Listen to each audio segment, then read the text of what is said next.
ಇವತ್ತು 3 ಗಂಟೆಗೆ ಶನಿಯು ಧನುರಾಶಿಯ ಪ್ರಯಾಣವನ್ನು ಮುಗಿಸಿ ಮಕರ ರಾಶಿಗೆ ಬರುವುದು. ಒಂದು ರಾಶಿಯಲ್ಲಿ 30 ಡಿಗ್ರಿ ಇರ್ತದೆ.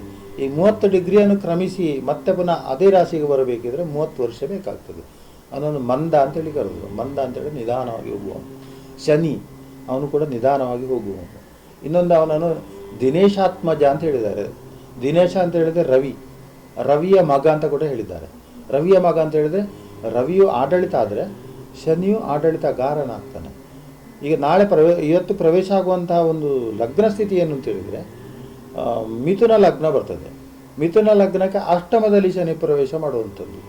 ನೀವು ಕೇಳಿರ್ಬೋದು, ಈ ಮಗದ ವಧೆಯಲ್ಲಿ ಹಿಂಬಾಗಿಲಿನಿಂದ ಹೋದ್ರಂತೆ ಅವನನ್ನು ಕೊಲ್ಲಿಕ್ಕೆ ಅಂತೇಳಿ. ಅವನು ಅದನ್ನು ಅರ್ಥ ಮಾಡಿಕೊಂಡ, ಯಾಕೋ ಬಂದಿದ್ದಾರೆ ಅಂತೇಳಿ. ಅದೇ ರೀತಿಯಲ್ಲಿ ಏನಾಗಿದೆ ಅಂತ ಹೇಳಿದರೆ ಈ ಶನಿಯು ಹಿಂಬಾಗಿಲಿಂದ ನುಗ್ಗಿದಾಗ ಆಗ್ತದೆ. ಇಲ್ಲಿ ಅವನ ಅಪಾಯದ ಸೂಚನೆಯನ್ನು ಕೊಡ್ತಾನೆ. ಇವನ ಜೊತೆ ರವಿ ಇದ್ದಾನೆ ಯುದ್ಧ ಸ್ಥಿತಿಯಲ್ಲಿ, ಬುಧ, ಆಮೇಲೆ ಚಂದ್ರ. ಇಂತಹ ಒಂದು ಸ್ಥಿತಿಯಲ್ಲಿ ಮಕರ ರಾಶಿಯಲ್ಲಿ ನಿಗಡದ್ರೆ ಕಾರಣದಲ್ಲಿ ಪ್ರವೇಶ ಮಾಡುವಂಥದ್ದು. ಇದು ಹಲವಾರು ಬಂಧನಗಳನ್ನೆಲ್ಲ ಸೂಚಿಸುವಂಥದ್ದು ಒಂದು ಲಕ್ಷಣ ಆಗಿದೆ.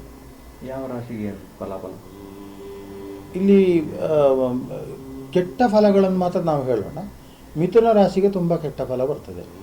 ಇನ್ನು ಕನ್ಯಾ ರಾಶಿಯವರಿಗೆ ಅಲ್ಲಿ ಸ್ವಜನ ಬಂಧು ಕಲಹ, ವೃಥಾ ನಿಷ್ಠುರಾಗುವಂಥದ್ದು, ಸಣ್ಣ ಮನಸ್ತಾಪಗಳು ಬರುವುದು. ಅದರ ಅಂಥದ್ದೆಲ್ಲ ಬಂದರೂ ಕೂಡ ಆ ಕನ್ಯಾ ರಾಶಿಯವರು ಅದನ್ನು ದೊಡ್ಡದು ಮಾಡದೆ ಸೈಲೆಂಟ್ ಆಗಿದ್ದರೆ ಮುಂದೆ ಅವನು ಕುಂಭಕ್ಕೆ ಬಂದಾಗ ಎಲ್ಲ ಸರಿ ಆಗ್ತದೆ. ಅದು ಅನಾಹುತ ಮಾಡಿಕೊಂಡ್ರೆ ವಿಪರೀತಕ್ಕೆ ಹೋಗ್ತದೆ. ಇಷ್ಟವರೆಗೆ ವೃಷಭ ರಾಶಿಯವರಿಗೆ ಅಷ್ಟಮದಲ್ಲಿ ಶನಿ ಇತ್ತು. ನಾವು ಈಗಾಗಲೇ ನೋಡಿದ್ದೇವೆ. ಕೆಲವರು ತುಂಬ ಕಷ್ಟಕ್ಕೊಳಗಾಗಿದ್ದರು.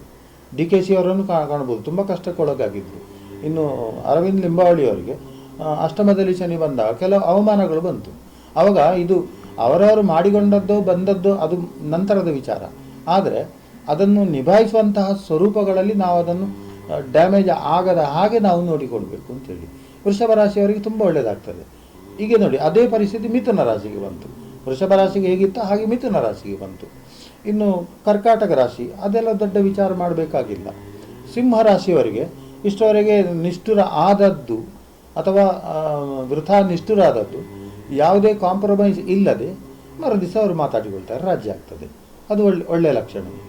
ಅದೇ ಸಿಂಹ ರಾಶಿಯವರ ಸಮಸ್ಯೆಗಳು ಕನ್ಯಾ ರಾಶಿಗೆ ಬರ್ತದೆ. ಇನ್ನು ತುಲಾ ರಾಶಿಯವರನ್ನು ನೋಡಿದಾಗ ತುಲಾ ರಾಶಿಯಲ್ಲಿ ಅವನು ಶನಿ ಕರ್ಮಕಾರಕ ಆಗ್ತಾನೆ. ಆವಾಗ ಹಾರ್ಡ್ ವರ್ಕನ್ನು ಕೊಡ್ತಾನೆ. ಹಾರ್ಡ್ ವರ್ಕ್ ಅಂತ ಹೇಳಿದರೆ ತುಂಬ ಕೆಲಸ ಸಿಕ್ಕಿದಾಗ ನಾವು ಅದರಿಂದ ತುಂಬ ಸಂಪಾದನೆಯನ್ನು ಮಾಡ್ಬೋದು ಅಂತ ಹೇಳುವಂಥದ್ದು ಅರ್ಥ ಬರ್ತದಲ್ಲ.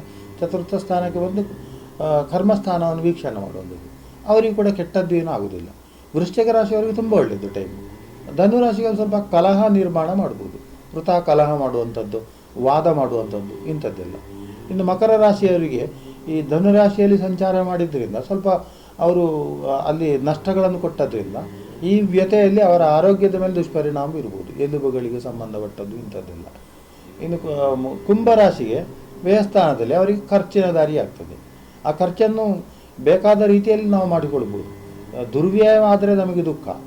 ಯಾವುದೋ ಒಂದು ಸೈಟ್ ತಗೊಳ್ಳುವಂಥದ್ದು, ವಾಹನ ತಗೊಳ್ಳುವಂಥದ್ದು ಮಾಡಿದರೆ ಆ ಖರ್ಚು ಅದು ನಮಗೆ ಸಂತೋಷವನ್ನು ತರ್ತದೆ.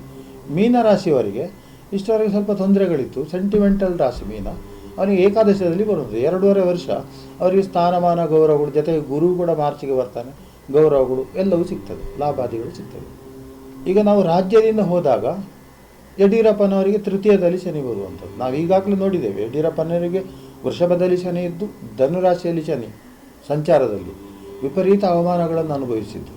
ಯಾರಿಗೆ? ಯಡಿಯೂರಪ್ಪನವರಿಗೋಸ್ಕರ ಅವರು ಅನುಭವಿಸೋದಲ್ಲ, ಪಕ್ಷದ ಒಬ್ಬ ನೇತಾರನಾಗಿ ಅನುಭವಿಸುವಂಥದ್ದು. ಇದನ್ನು ಕೂಡ ದೇವರು ನೋಡ್ತಾನೆ, ಅಥವಾ ಆ ಒಂದು ಜ್ಞಾನ ನೋಡ್ತದೆ. ಅದನ್ನು ತುಂಬ ಹಿಂಸೆಗಳನ್ನು ಅನುಭವಿಸಿದ್ದು. ಆ ಹಿಂಸೆಗಳೆಲ್ಲ ಕರಗಿ ನೀರಾಗಿ ನಂತರ ಅವನೀಗ ಮಕರ ರಾಶಿಗೆ ಬಂದಾಗ ಒಳ್ಳೆಯ ಒಂದು ವಿಶ್ರಾಂತಿ ಸಿಗಬಹುದು.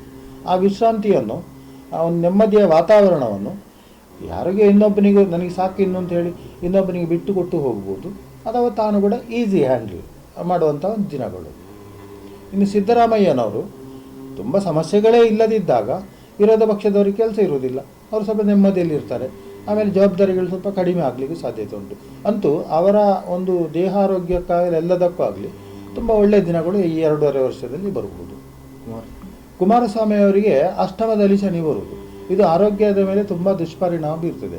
ಆವಾಗ ಇವರು ಅಗ್ರೆಸಿವ್ ಮೋಡು, ಆಂಗ್ಸೈಟಿ, ಅಥವಾ ಆತಂಕಗೊಳ್ಳುವಂಥದ್ದು ಇಂಥದ್ದಕ್ಕೆಲ್ಲ ಹೋದಾಗ ರಕ್ತದ ಮೇಲೆ ದುಷ್ಪರಿಣಾಮ ಬೀರ್ತದೆ, ಏರುಪೇರಾಗ್ತದೆ, ಏನು ಬೇಕಾದರೂ ಆಗ್ಬೋದು.